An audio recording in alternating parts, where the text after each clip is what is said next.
The Teaching Perspective Inventory for Sharon Ince-Christopher. We're going to look at an orientation into my TPI profile, and we're going to ask ourselves, well, I'm going to ask myself 4 questions. Is my profile flat or differentiated? What do the heights of the columns in my profile indicate? And that is the perspective columns. Do I display a dominant, backup, and or regressive perspective? Then we're going to look at the inner bars of each perspective that have some sort of significance. And then the last question is the face validity of the profile. Is this me? So let's start. This is my TPI profile. And as we can see that it is not flat, there are highs and lows. The maximum score that you can get for any perspective is 45. And we definitely see that I have a dominant perspective, that of nurturing, which scored 43. I have a backup perspective of apprenticeship, which scored 36. And my recessive perspective, scoring only 25 out of 45, is transmission. So now we're going to talk a little bit about these 5 perspectives. Something to note is that in almost all circumstances, persons would be represented in each of the 5 perspectives because the range covers a variety of teaching styles and methods, and we're a mixture of all of them. So let's look at my dominant perspective, which, as I mentioned before, is nurturing. As an online e-tutor, I empathize with the learners and understand that the online classroom can seem isolating to some. I therefore strive to encourage students on their efforts and congratulate them on their achievements. I hold their hands a bit much, some may say, but that's because my first experience as an online student was traumatic. In the learning exchange, I felt at a complete loss. The tutor was absent most of the time.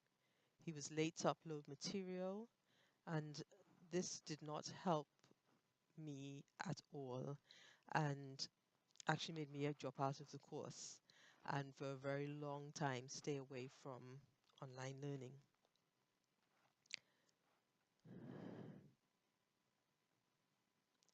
Online students have to juggle school with life and work, which I know from experience is a challenge in itself. Yet, they need the learning or certification to help them succeed both mentally and professionally. And I care about their successful completion of our courses and programs, and that's as an administrator with the university. As mentioned before, I may mother students, learners a little bit, which to me means applauding and encouraging effort while chastising lack of cooperation and commitment to their learning.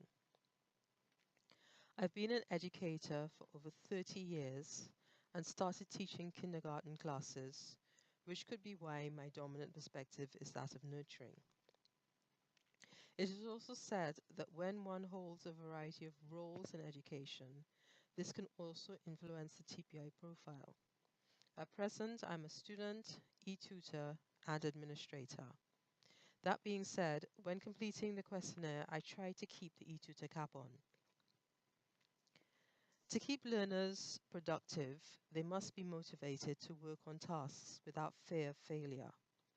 Once a student gives a genuine try, I encourage and support.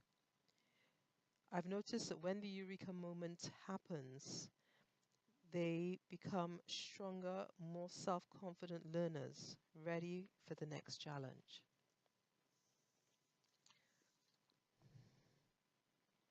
I now move on to my backup perspective, which is apprenticeship. I appreciate the need for apprenticing learners, but often run out of the time necessary to implement. I do, however, strive to use a lot of real-world examples, mine and those of others, when bringing across a point or explaining a concept. Once a connection can be made in the student's mind, it's easier for them to store the memory and can recall it when faced with a similar issue or task. And looking again at my profile and my regressive perspective, which is the perspective that falls below the third line, I only have one that falls below, and that is transmission. I think that I am a facilitator rather than a teacher, so that I facilitate learning rather than transmitting knowledge to the learner. I think that most tertiary level undergraduate students need to be pointed in a direction and left to explore learning while continuously being guided, encouraged, and challenged.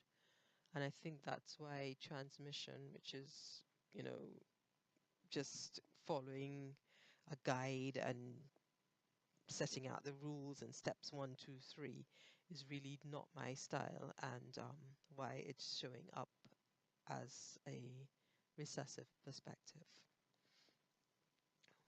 We now go into the internal lines of each one of these perspectives, which represent the beliefs, intentions, and actions.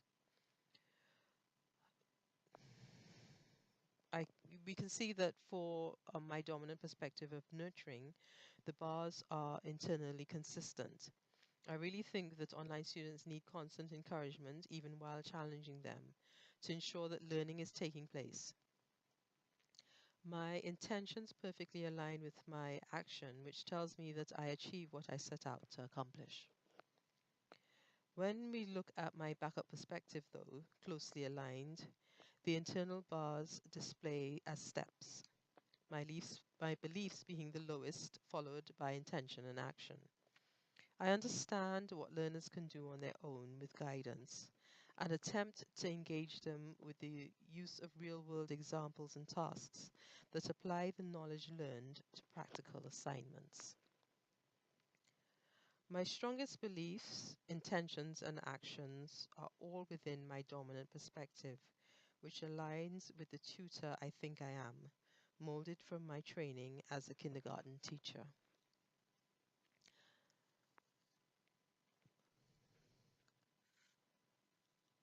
What has this exercise taught me? Well, I did the exercise as part of this course, and I wasn't sure how it was going to turn out, but I realized that it's made me more aware of the type of um, teacher, facilitator that I am, and it's also made me aware that